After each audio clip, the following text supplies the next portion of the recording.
Bos días a todos e benvidos a unha nova sesión do ciclo de conferencias sobre a COVID-19, organizada polo campus da Cidadanía da USC. O meu nome é Rocío Sebane, fun graduada en Bioloxía pola USC e agora mesmo estou agardando a poder voltar ao laboratorio para continuar coa miña tese dentro do programa de doutoramento en Medicina Molecular.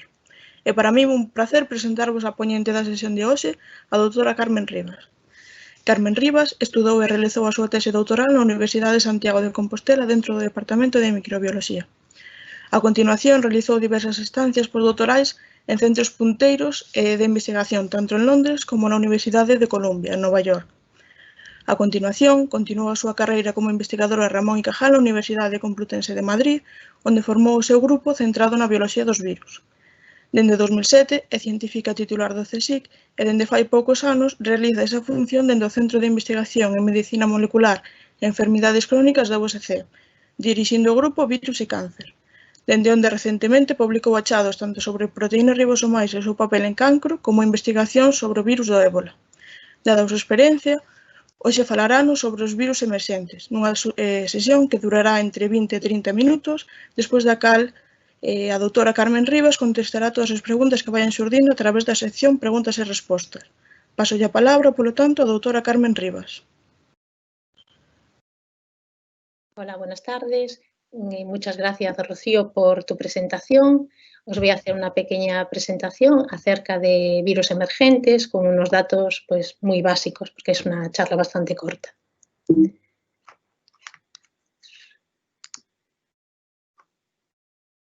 ¿Qué es un virus emergente? Pues un virus emergente es aquel agente viral que es causante de una infección nueva o que antes no se conocía. Este concepto de virus emergente no es un concepto nuevo, aunque en los últimos meses no se habla de otra cosa y parece que surgiera hace nada.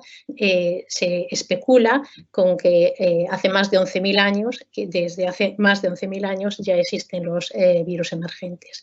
Se supone que existen al menos desde que el hombre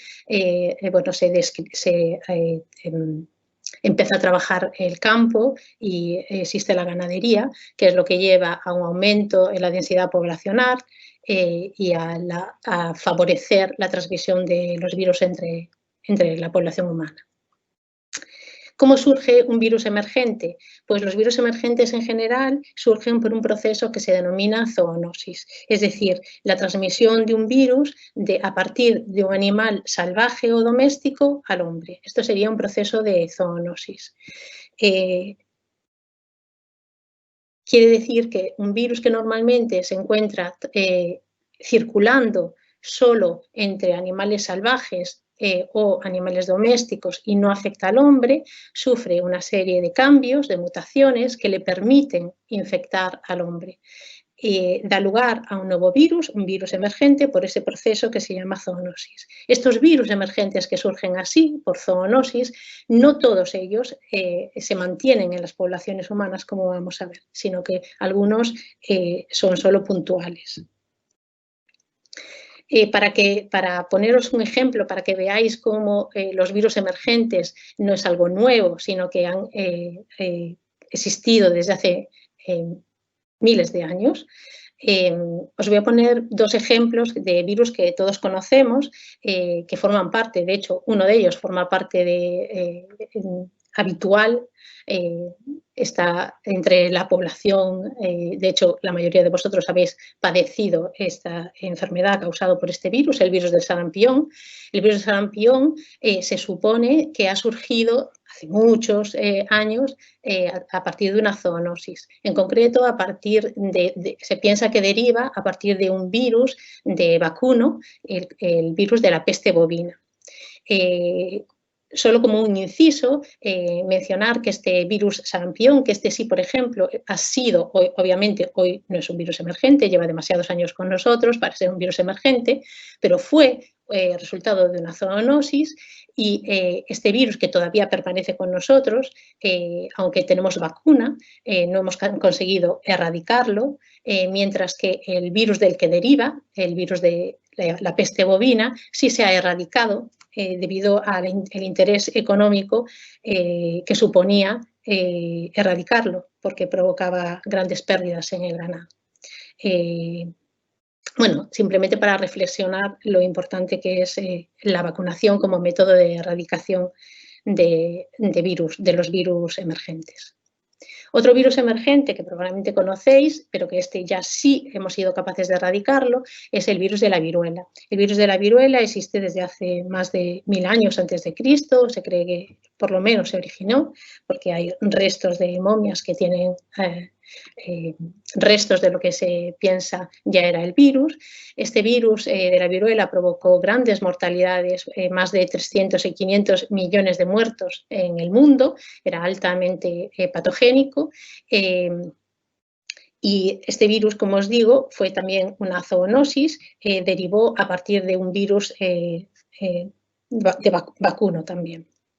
Por suerte, como os digo, en este caso, la campaña de vacunación en contra de los antivacunas, o sea, luchando frente a los antivacunas, se consiguió erradicar el virus gracias a la vacuna generada por Edward Jenner.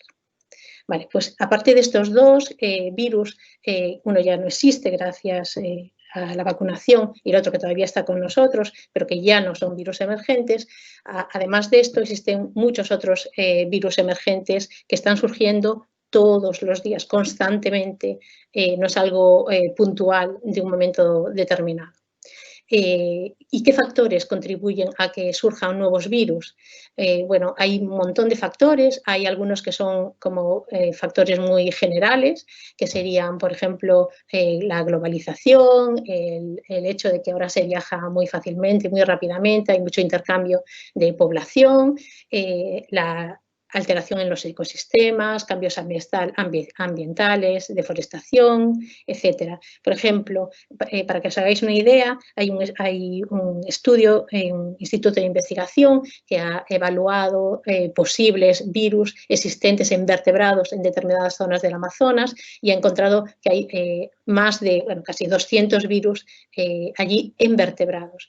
Solo imaginarse cuál puede ser el impacto que puede tener la deforestación en el Amazonas, qué pasa si ahora la gente entra en zonas pues, donde no había nunca esos vertebrados que viven ahí, no habían estado en contacto con el hombre, cuál es el riesgo de que surjan nuevos virus. Esa sería una posible, por ejemplo, implicación. Otro factor que contribuye a la emergencia de virus, de nuevos virus, es la alta densidad poblacional. Lógicamente, una vez que surge un nuevo virus, se necesita que haya una densidad poblacional para que pueda transmitirse el virus de persona a persona y pueda permanecer en la población. Bueno, el ejemplo claro del confinamiento, creo que después del confinamiento creo que está bastante claro que si no hay suficiente gente junta, pues la transmisión del virus o el mantenimiento de un nuevo virus pues se complica. Y luego el factor clave para mí, también para que existan virus emergentes, es el propio virus, es decir, el proceso de evolución viral. Bueno, aparte de todos estos factores, que son factores generales, hay otros factores específicos que contribuyen al desarrollo de virus emergentes y que ya, como os digo, es muy específico de virus. Hay virus emergentes que su emergencia se ve favorecida por el contacto entre humanos y roedores, otro por la aparición de mosquitos, otro por el contacto con animales salvajes, etc. Pero eso ya son casos muy particulares. Vamos a ver alguno, pero como os digo, son casos muy particulares. A mí lo que me parece más interesante es el aspecto del virus. ¿Qué papel tiene el virus? ¿Cómo el virus permite esta evolución, esa emergencia de nuevos virus? ¿Por qué? ¿Cuál es el mecanismo, ¿no? Bueno, para ello hay que remontarse a qué es un virus muy rápidamente.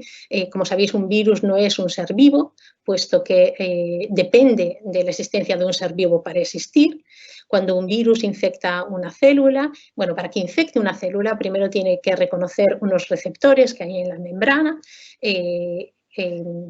Supongo que sabéis que cada tipo celular tiene unos determinados receptores y además estos receptores no son iguales entre determinados organismos. Por ejemplo, una célula nerviosa del sistema nervioso de un humano puede ser diferente de una célula del sistema nervioso pues, de un perro, y un virus que sea capaz de infectar una célula del sistema nervioso humano, pues igual no puede infectar la del sistema nervioso de un perro, ¿no? Bueno, pues una vez que un determinado virus es capaz de reconocer un determinado receptor que hay en la membrana, entra dentro de la célula y, como no es un ser vivo, no tiene maquinaria para hacer sus propias proteínas y para replicar su propio ácido nucleico, utiliza la maquinaria de la célula para ello. Y una vez que sintetiza sus propias proteínas y hace copias de su genoma, eso da lugar a la formación de nuevos virus, de hijos, por decirlo de alguna manera. Vale, pues en todo este proceso que tiene lugar dentro de la célula, cuando el genoma del virus se hace copias de sí mismo, se replica, pueden haber cambios, puede haber mutaciones, de forma que esos virus que se generan de la célula que entra, del virus que entra dentro de la célula, sea diferente de aquel virus que inicialmente le infectó. Es decir, que los hijos que tenga ese virus sean diferentes del padre. ¿Qué ocurre? Que esos hijos pueden tener una capacidad, por ejemplo, ahora esa mutación que haya ocurrido entre ese virus, igual ahora es capaz de infectar una célula que antes no era capaz de infectar. Y eso es, así surgiría podría originarse una zoonosis. Vale, pero cualquier virus puede sufrir estos cambios. Bueno, esto no es exactamente así. Hay virus que son más propensos a sufrir estas alteraciones que otros. ¿Y qué virus son? Pues son, normalmente las zoonosis están asociadas a determinados virus, que son aquellos que llevan, su genoma no es ADN, sino que su genoma es ARN. Ahí es ahí donde tienen la información genética, la contienen en una molécula que se llama ARN. ¿Y por qué? Pues porque si la información genética la contienes en el ADN, cuando para hacer copias de ese ADN se utiliza un enzima que se llama la ADN polimerasa. Y la ADN polimerasa, que es la que hace esas copias de tu genoma, son enzimas que normalmente son muy fiables, funcionan muy bien, de forma que si al hacer una copia de ese genoma se comete un error, pues normalmente es capaz de repararla.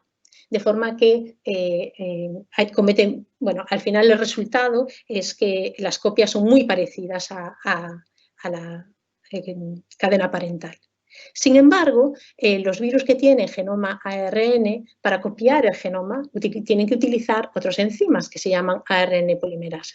Y las ARN polimerasas son muy poco fiables, mucho menos que las ADN polimerasas. Cometen muchos más errores y no son capaces de repararlos, igual que las ADN polimerasas. De forma que las cadenas hijas que resultan como copias de esa primera cadena original son mucho más diversas. Esto hace que, como os comentaba antes, cuando el virus, por ejemplo, que tiene como genoma ARN, infecta una célula y hace copias, muchas de esas copias que se generan son diferentes, tienen mutaciones diferentes respecto al original. De hecho, si vemos estudios sobre la tasa de mutación en los distintos organismos, se ve que los virus ARN están entre los organismos con mayor tasa de mutación. Bueno, esto obviamente contribuye a la posibilidad de que un virus pase, por ejemplo, de un animal a un humano, es decir, que se produzca zoonosis, la alta tasa de mutación. Pero además, esto va acompañado de otra cosa, y es que, a diferencia de los humanos, normalmente nosotros tenemos de cada vez una descendencia. Sin embargo, cuando un virus infecta una célula, una única partícula viral infecta a una célula, como resultado de esa infección, de esa célula, pueden salir cientos de miles de partículas virales. Es como si tuviera cientos de miles de hijos. Si una única partícula viral, cuando infecta una célula, da lugar a cientos de miles de partículas virales con esa alta tasa de mutación, la probabilidad de que alguna de esas partículas virales contenga una mutación que le permita pues, infectar un tipo de célula diferente o un organismo diferente ya es considerable. Eso para mí es el mecanismo fundamental que permite los procesos de zoonosis. Pero, ¿cuál es el resultado de una zoonosis? Una zoonosis, siempre que ocurre un salto de un virus de un animal, por ejemplo, al hombre, ¿eso implica que ese nuevo virus ya va a permanecer en la población? No.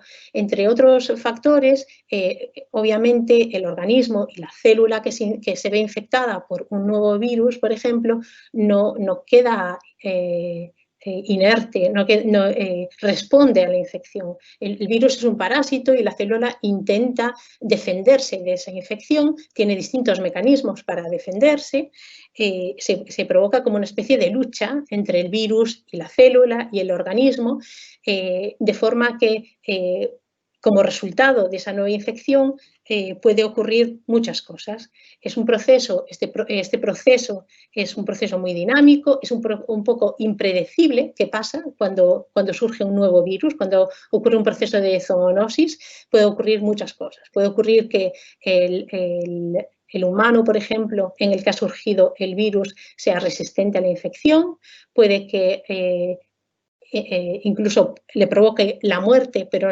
ese humano no sea capaz de transmitir ese virus a otro humano. Eso que aquí sería como el punto final.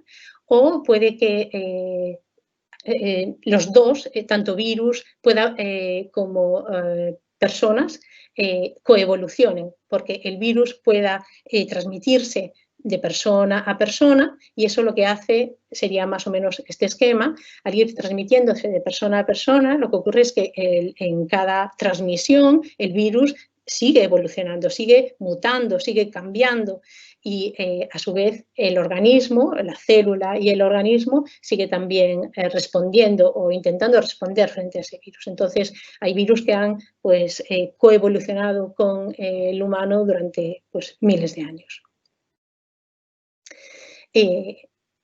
Ahora que hemos visto más o menos los mecanismos por los que surgen zoonosis o virus emergentes, vamos a repasar a los principales virus emergentes, pero no los que fueron virus emergentes y ya no se consideran virus emergentes, sino que los que todavía ahora sí son virus emergentes, que están ahora y están surgiendo, como vais a ver, constantemente. Hay muchos más de los que os voy a nombrar, pero sí quiero, aunque sea rápidamente, nombraros bastantes para que os hagáis una idea de que no es algo puntual, y es que es algo que está ocurriendo constantemente. Bueno, el clásico virus emergente que está constantemente ahí y que conocemos todos es el virus de la gripe, sería este que veis aquí. Ha causado pues, pandemias. Esta es la más conocida, que es la denominada pandemia de la gripe española.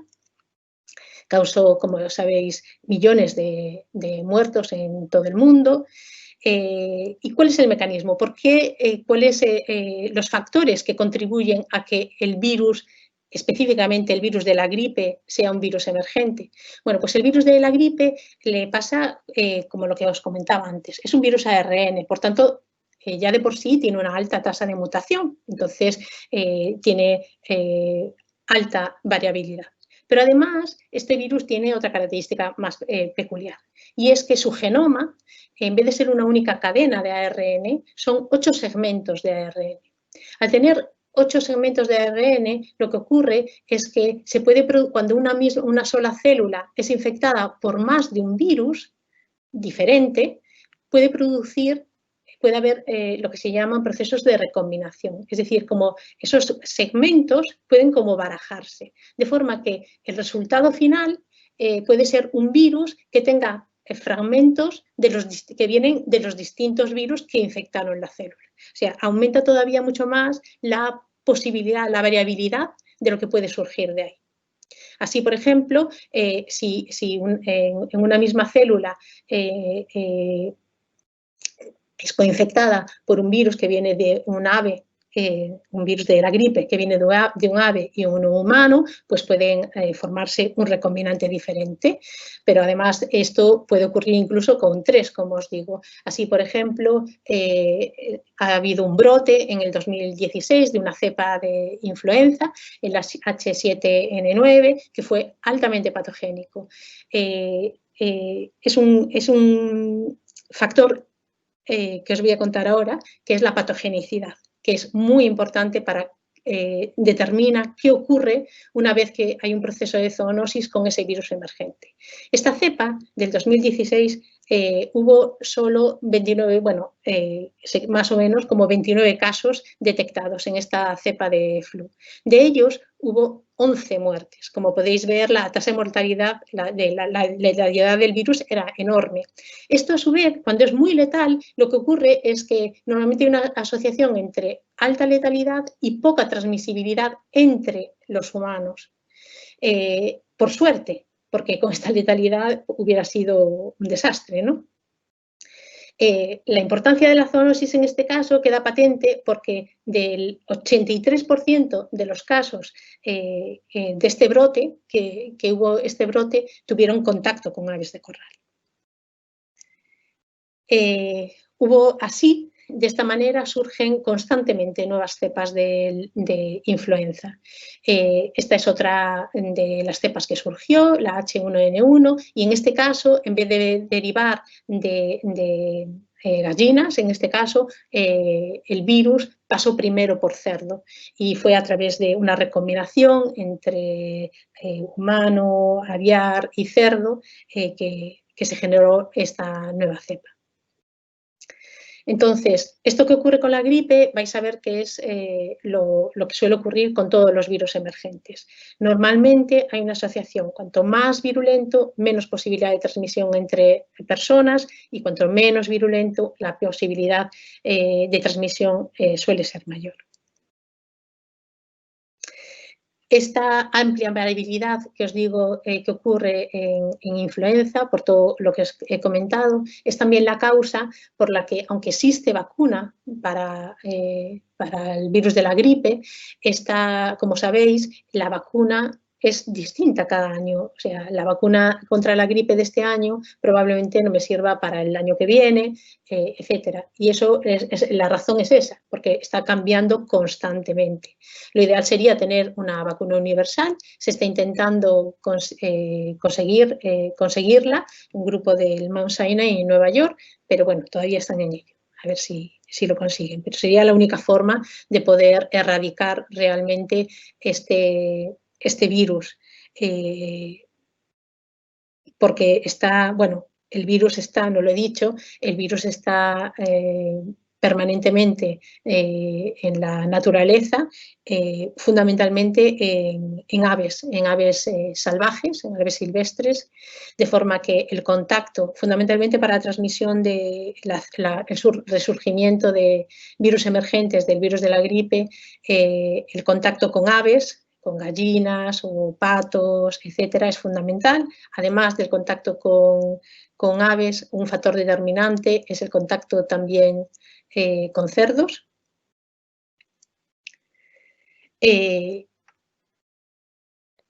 Os voy a pasar ahora a otro virus que es un poco diferente del anterior. También lo conocéis porque hubo brotes importantes hace poco. Es otro virus emergente, es el virus del ébola. En este caso, el contacto, el reservorio, no es un ave, sino que es un mamífero.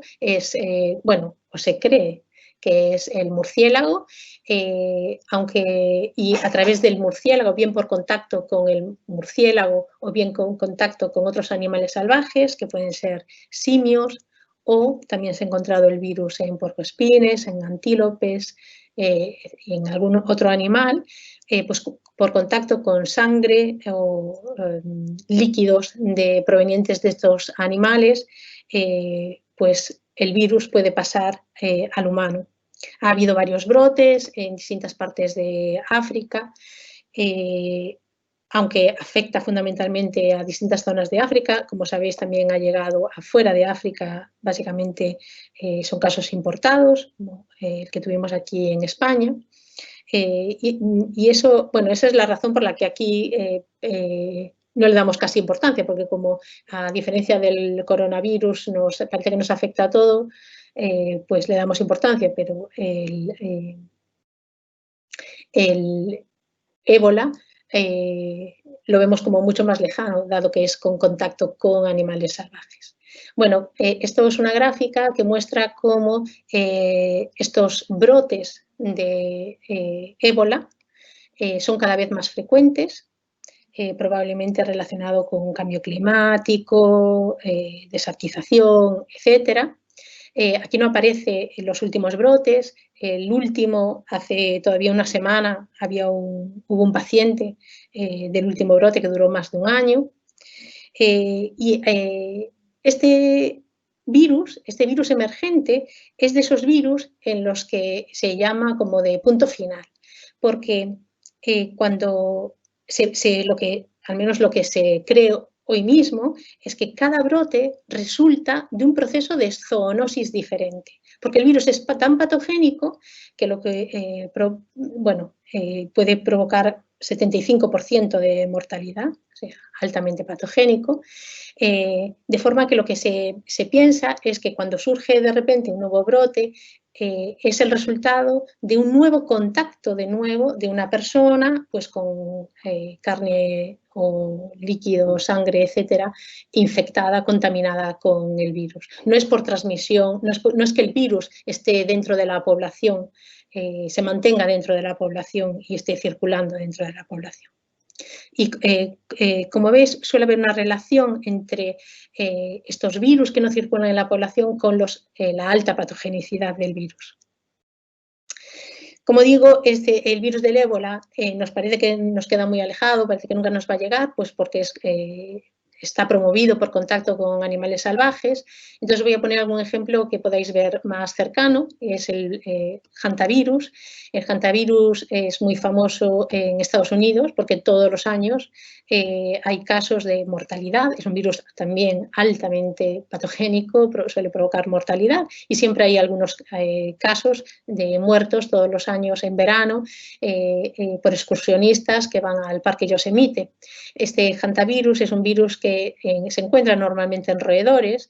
Estos roedores, cuando las condiciones climáticas son adecuadas, pues proliferan y defecan o orinan en el campo o cerca de casetas que hay en el Parque Yosemite, pues para que los excursionistas pasen la noche, y lo que ocurre es que bien por contacto directo con la orina o por aspirar restos que contienen el virus expulsado por estos ratones, pues se ven infectados y normalmente conlleva la mortalidad. Por eso normalmente no se transmite no llega a transmitirse persona a persona por la alta letalidad. Pero como veis, no hace falta el contacto ni siquiera contacto directo con animales salvajes para poder sufrir una infección con un virus emergente. Otro caso todavía incluso más alejado del contacto directo con animales es otro virus, que es el virus Nipah. Este virus ha provocado brotes, como es de nuevo muy, muy patogénico, normalmente provoca la muerte en un porcentaje altísimo de la gente a la que infecta, pues la mayoría de la gente o no se entera porque los brotes suelen estar asociados, suelen ocurrir en zonas de Asia y no suele haber mucha transmisión de persona a persona, pues porque son altamente patogénicos. Pues este virus se transmite, es una zoonosis, el reservorio es el murciélago, y lo que suele ocurrir es que bien el murciélago que come la fruta del árbol y echa orina o excrementos al campo, el cerdo se contamina en el campo y por el contacto del humano con el cerdo, pues surgen así los brotes de este virus. Este es uno de los mecanismos, pero se ha visto que no es ni siquiera necesario el contacto con el cerdo, sino que ha habido casos en los que la infección se ha producido porque la persona ha consumido savia de palma que sacada de una palmera en la que estaba contaminada por la orina del murciélago. O sea que un virus emergente o una zoonosis puede surgir incluso sin contacto directo con ningún animal, aunque proviene de un animal.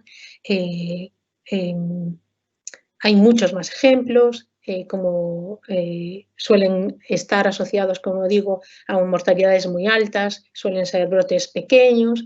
Ha habido casos de Hendra en Australia, Nipah en Filipinas, bueno, ya veis, con 60-80% de mortalidad, etc. Y el reservorio suele ser el murciélago, o se piensa que en la mayoría de los casos es el murciélago, y el vector en el medio, que funciona como vector para transmitir la enfermedad al humano, pues a veces es el caballo, a veces es el cerdo, y otras veces ni siquiera es necesario el contacto directo con animal. En el caso del coronavirus, de los coronavirus, que están tan de moda, por decirlo de alguna forma, podemos citar varios. Uno es, por ejemplo, el caso del MERS, que es un virus con una alta patogenicidad también. En este caso, el reservorio también es el murciélago y el intermediario es el camello. Por contacto con camello, bien por aerosoles, leche, etcétera, puede haber la transmisión al hombre y luego puede haber transmisión persona a persona. Este es muy patogénico, no todos los coronavirus son igualmente patogénicos, y para que volváis a ver un ejemplo de esa relación entre patogenicidad y establecimiento del virus dentro de la población o no, esto es un listado de distintos coronavirus, todos ellos han surgido a partir de zoonosis, casi todos ellos el reservorio es el murciélago, se cree que es el murciélago, el intermediario es diferente dependiendo del coronavirus, a veces ha sido el camello, otras veces no sabemos si el pangolín, el cerdo, etc.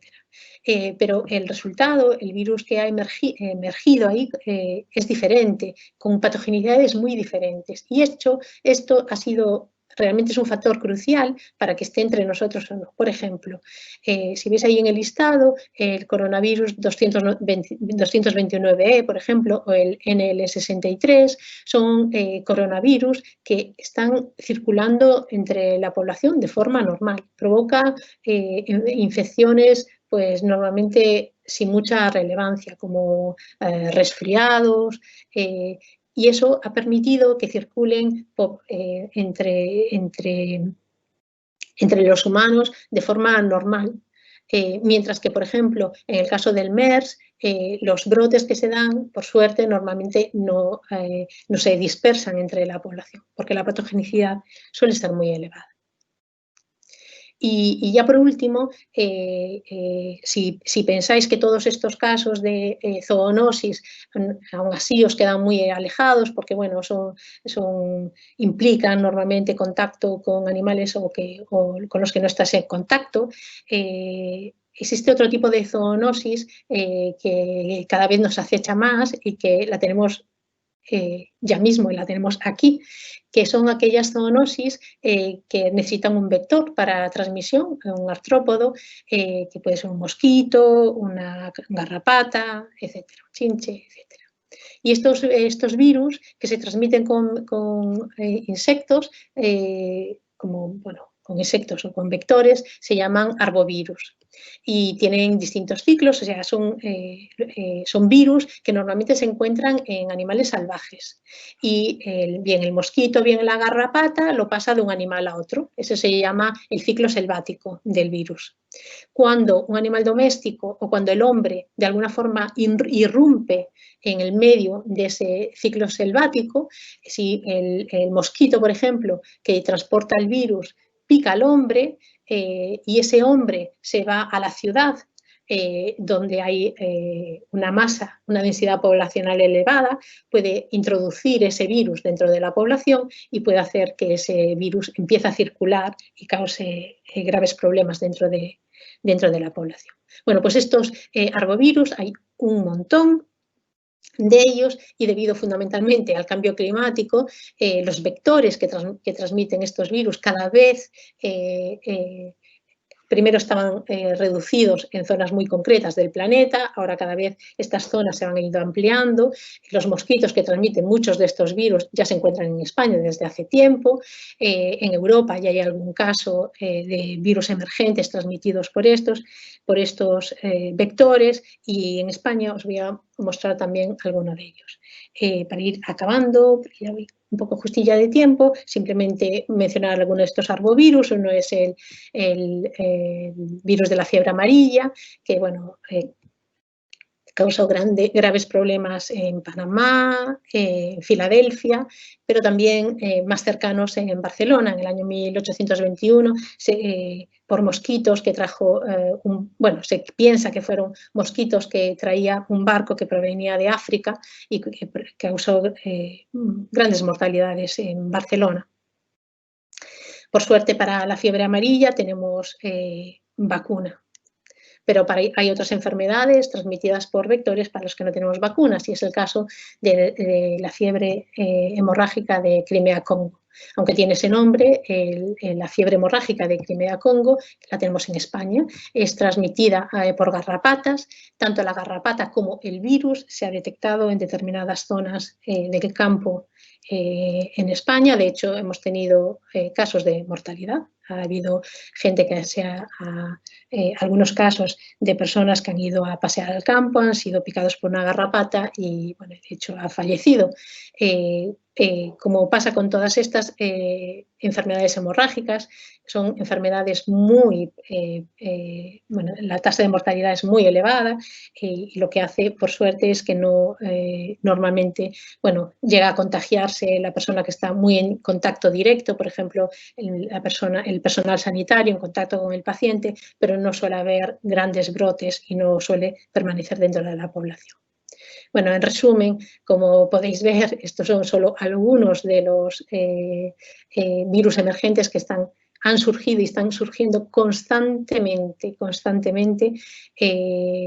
y que la única forma realmente de poder erradicarlos es con la vacunación.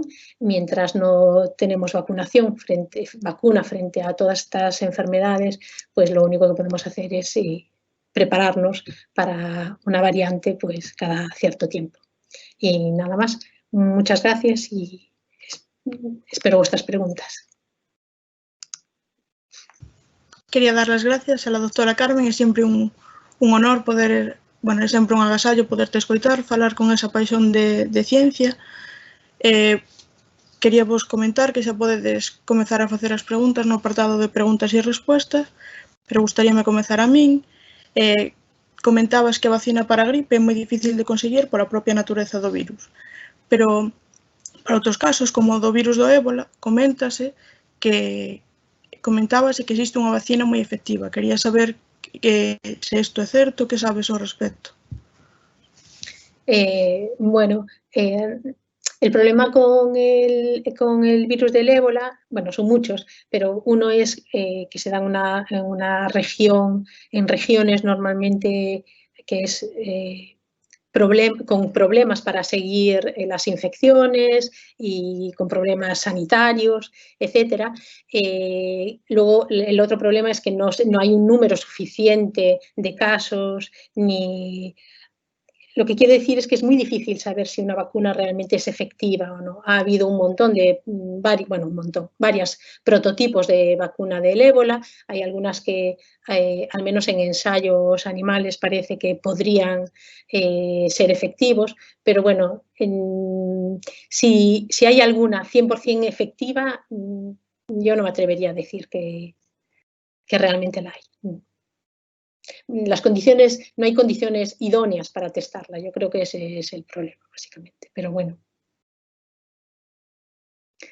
Estoy viendo que hay más preguntas. Hay una que dice, ¿por qué es tan habitual que los murciélagos sean origen de muchas zoonosis?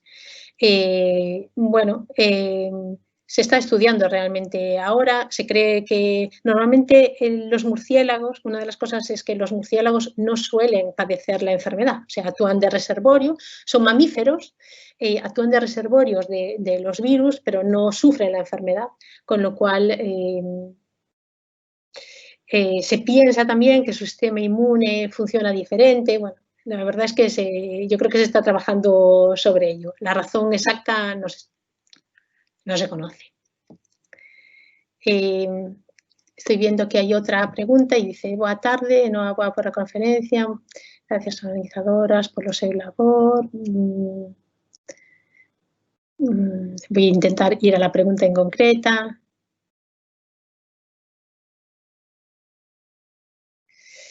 Estes días, aos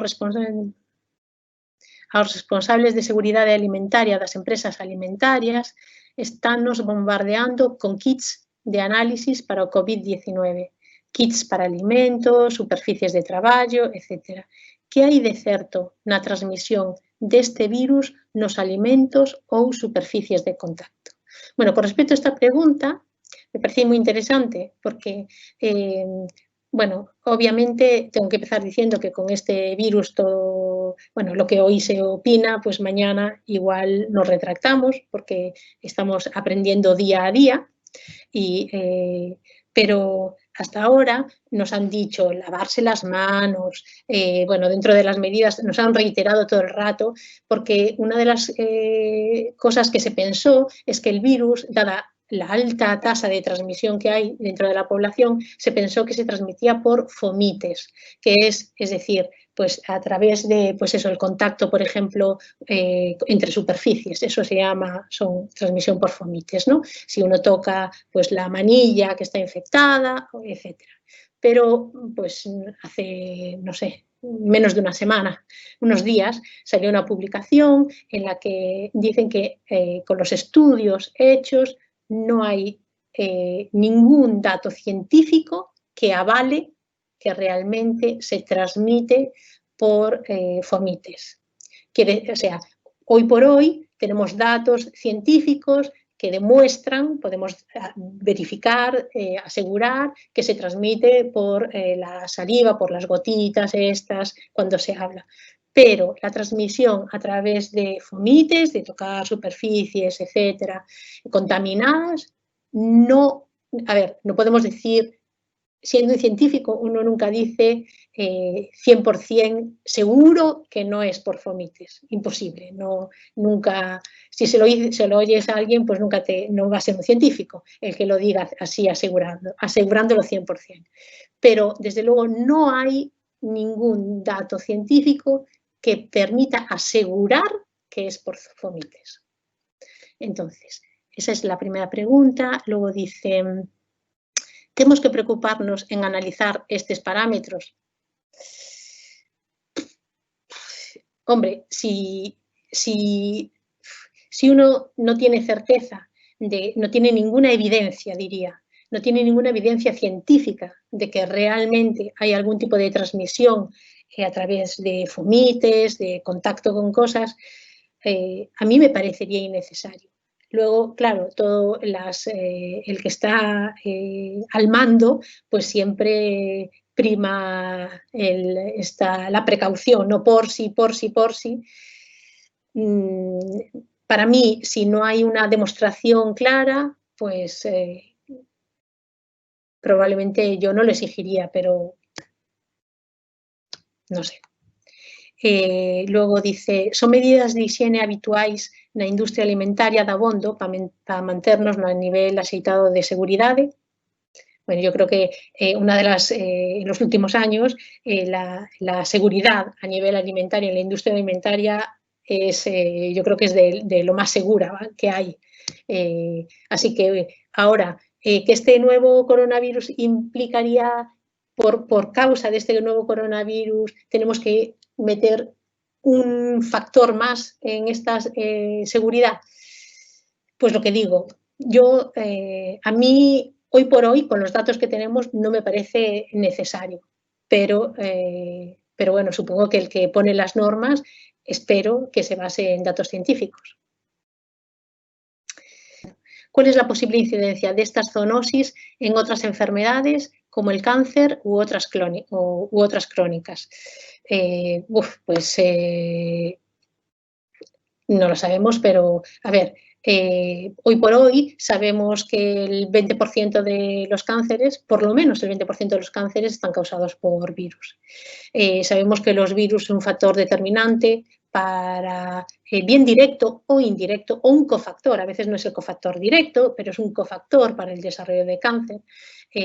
Con lo cual, sí, claro que tiene que contribuir a esto y a otras enfermedades. Y que sean virus emergentes o zoonosis, por supuesto, yo no encuentro ninguna razón por la que una zoonosis pueda ser diferente de cualquier otro virus. Sí, yo no lo descartaría que contribuya. Otra pregunta dice, ¿hasta qué punto el cambio climático o la desertificación son un factor tan importante? Siempre ha habido, como se ha comentado, casos de zoonosis. Sí, como he dicho, se asume que sí, que las zoonosis existen desde que existe la agricultura y la ganadería, por lo menos. Lo que ha habido en los últimos años, sobre todo, es un avance enorme en la capacidad de detectar esas zoonosis. Probablemente zoonosis ha habido siempre, pero hasta los últimos años, bueno, los últimos años, ya hace unos cuantos años, no somos capaces de determinar que eso es una zoonosis. Pero lo que sí estamos viendo es que estos, por ejemplo, con el ébola que os mostraba antes, los brotes cada vez son más frecuentes. ¿Y hasta qué punto el cambio climático es un factor importante? Pues para mí tiene varias implicaciones. Por un lado, el cambio climático o desertificación implica una pérdida de biodiversidad. Una pérdida de biodiversidad implica que un virus que esté en un determinado animal tenga menos posibilidades de salto. ¿Hacia dónde? Pues imaginaros, pues de poder saltar a 20 organismos diferentes, pues le reducen a 2. Y para el virus el sobrevivir dentro de un organismo es fundamental. O sea, no puede vivir fuera de un organismo. Entonces, eso por un lado. Y luego la otra parte, la de que el hombre entre en zonas que antes eran salvajes, no estaban urbanizadas, por decirlo de alguna forma, también es un factor crítico para promover el contacto con animales que portan virus que antes no estaban en contacto con el hombre. Eso le da otra oportunidad más a que surjan nuevos virus. Otra pregunta. Me pregunto si sería posible una recombinación entre un coronavirus y un virus influenza que infecten a la vez una célula. ¿Es esto posible? ¿Podría ocurrir en otoño? A ver, no lo creo. No lo creo. Como digo, bueno, en influenza puede existir recombinación. A ver, aún habiendo variabilidad, los virus, como digo, cada virus en sí tiene una cierta especificidad y tiene unas reglas, no puede hacer cualquier cosa, ¿vale? Su genoma tiene que ser capaz tiene que tener un tamaño que encaje dentro de la cápside, no puede ser mucho más grande, tiene que seguir, por ejemplo, para que haya recombinación, tiene que haber una cierta homología entre secuencias, etcétera, con lo cual, bueno, me parece bastante improbable.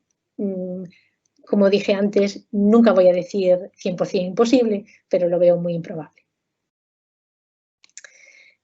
Otra pregunta. Los ejemplos comentados son de virus muy letales y, por tanto, poco peligrosos para la sociedad por su poca capacidad de expansión. Bueno, a ver, eso en cuanto... Esto no es una pregunta, pero... me parece una forma de verlo, minimizar el problema porque afecta a poca gente tampoco no me parece adecuado. Sí es verdad que, pues, como la mayoría de los virus que os he contado, o muchos de ellos, Nipah, Hendra, igual no los habéis oído en vuestra vida, pues por eso, porque son altamente patogénicos. Pero eso no quiere decir que no sean relevantes. Además, tenemos la certeza de que de alguna forma uno de esos virus altamente patogénicos no pueda evolucionar hacia menos patogénico. Pero, bueno, no sé, creo que no hay que minusvalorarlo. Y dice, ¿es eso lo más habitual? Y el caso del coronavirus actual es poco probable. Bueno, el caso de coronavirus actual realmente no es altamente patogénico comparado con los virus que os hemos... A ver, no nos parece poco patogénico porque ha matado a mucha gente, no causa la muerte de muchas personas, por tanto, eso siempre es relevante, pero si lo comparamos con la mortalidad que causa el virus del ébola o los brotes esos que os dije antes, que tienen un 75, 80, 90% de mortalidad, pues la mortalidad del virus actual pues es baja.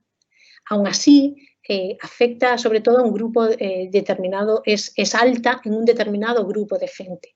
Entonces, yo creo que eso es lo que le permite la, entre comillas, baja patogenicidad, le permite mantenerse la población circulando pues, como un virus más. Yo creo que se va a quedar.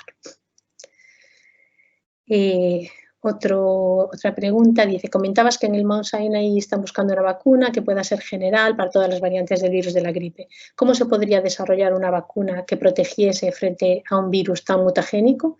Me refiero, ¿cuál crees que podría ser el target? Pues creo que estaban intentando utilizar distintas estrategias para generar un virus universal. Estaban intentando buscar aquellas regiones, o sea, generar una vacuna que se dirigiera frente a aquellas zonas menos variables del virus. Esa es la estrategia. ¿Que va a ser efectiva? Eso es lo que no se sabe. Mientras no haya resultados, pues no sabemos. Lo ideal, eso sería lo ideal, pero bueno, no lo sabemos. Otra pregunta dice, hace algún tiempo desde algunos medios alertaba que el deshielo del permafrost de zonas asiáticas podría ser un foco de reemergencia de virus como la viruela, ya que los cadáveres enterrados en estas zonas podría ser una fuente de infección. ¿Es posible que estos virus puedan infectar de nuevo y convertirse en virus emergentes si se tiene contacto con él? A ver, yo no lo puedo descartar, pero sí es verdad que no solo el virus de la viruela, sino que se sabe que en zonas donde hasta ahora estaban cubiertas de hielo hay millones de tipos de virus nuevos que no habíamos conocido nunca, que no eran totalmente desconocidos, que de esos virus pueda surgir un nuevo virus por contacto con un humano, pues no se puede descartar, pero que en el caso de la viruela pudiera infectarse de nuevo, bueno, lo veo poco probable, no imposible, pero poco probable. Y la última, ¿existen pruebas científicas de que la temperatura tenga efecto sobre la transmisión del virus? Imagino que te refieres al SARS-CoV-2, con lo de la transmisión del virus. Bueno, se sabe en general, para todos los virus, que normalmente los virus son sensibles al ultravioleta, o sea, provoca mutaciones y atenúa al virus. Entonces, se asume que por eso es una de las razones por las que, por ejemplo, el virus en verano, el virus de la gripe, pues es más frecuente en invierno que en verano, ¿no? Entonces, desde el principio, pues se asumió que ese iba a ser el caso de este virus. No sé si hay pruebas claras, pruebas científicas claras que demuestren que la luz ultravioleta, por ejemplo, lo inactiva.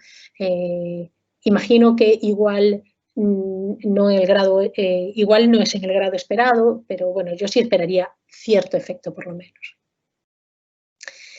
Pero más que la temperatura sería los rayos ultravioleta, aunque bueno, sí, la temperatura también, los virus suelen ser, bueno, hay bastante variabilidad en cuanto a la sensibilidad o resistencia de los virus a la incubación a distintas temperaturas. No sé si se ha hecho, supongo que sí, pero no desconozco los estudios que se han hecho sobre sensibilidad a la temperatura, específicamente a la temperatura del SARS-CoV-2. la última dice, viendo que se puede hacer una vacuna frente a gripe estacional cada año, ¿no debería ser igualmente sencillo y rápido generar una contra el coronavirus? Bueno, en principio, vacunas, hay como sabréis, hay un montón de modelos diferentes. En principio, uno podría asumir que todas deberían de funcionar, pero es que el problema que tenemos ahora mismo es que hay un montón de cosas que todavía no desconocemos. Bueno, los últimos, hasta hace poco, desconocíamos, bueno, y de hecho desconocemos 100% seguro qué tipo de, si todo el mundo que está infectado desarrolla inmunidad, si esa inmunidad es protectora y cuánto dura esa inmunidad. O sea, hay un montón de cosas que desconocemos, con lo cual tampoco vamos a saber, si desconocemos eso, aunque tuviéramos una vacuna, tampoco vamos a saber cómo de duradera va a ser esa vacuna, ni si nos va a cubrir frente a ese virus y a los siguientes. Este virus tiene una tasa mutacional menor a la de influenza, entonces igual como muta menos, es posible que una vacuna, si conseguimos una vacuna que nos sirva para un año, sirva incluso para el brote del año siguiente. Pero bueno, todo esto es especulación porque pues se conoce muy poco, se va conociendo pues día a día. En los últimos trabajos yo creo que sí que indican, sugieren que sí que hay inmunidad, por lo menos que la gente que se ha infectado, la mayoría sí desarrolla inmunidad. Pero, por ejemplo, hay también trabajos que sugieren que, o se ha especulado, que incluso la gente que ha sido infectada con uno de esos coronavirus que os hablé antes, el 229 o el NL63, es decir, son coronavirus que os digo que circulan por aquí, que nos provocan simplemente un resfriado. Pues hace poco había un trabajo que especulaba que la gente que había sido infectada con esos virus estaba ligeramente protegida frente a este SARS-CoV-2. No es definitivo ese estudio, o sea, no se sabe si eso es así. Si eso fuera así, sería estupendo. Pero bueno, yo creo que por ahora contestar esto es un poco especular, porque realmente los datos no los sabemos al 100%. De novo, moitas gracias, Carmen, unha moi interesante charla e moi ben explicado. Por suposto, gracias a todos vos, a audiencia desta sesión, sobre todo por enriquecer a discusión con tantas preguntas interesantes. Ademais, quería anunciar que a seguinte sesión se realizará o día 2 de xuño, terá por título a Historia en tempos de andazo, coñecer pasados e pensar futuros, e estará a cargo de Lourenzo Fernández Prieto. Para finalizar, quería agradecer os esforzos do Campus da Cidadanía do Vicerreitorado de Investigación e Innovación por facer isto posible. Un saúdo.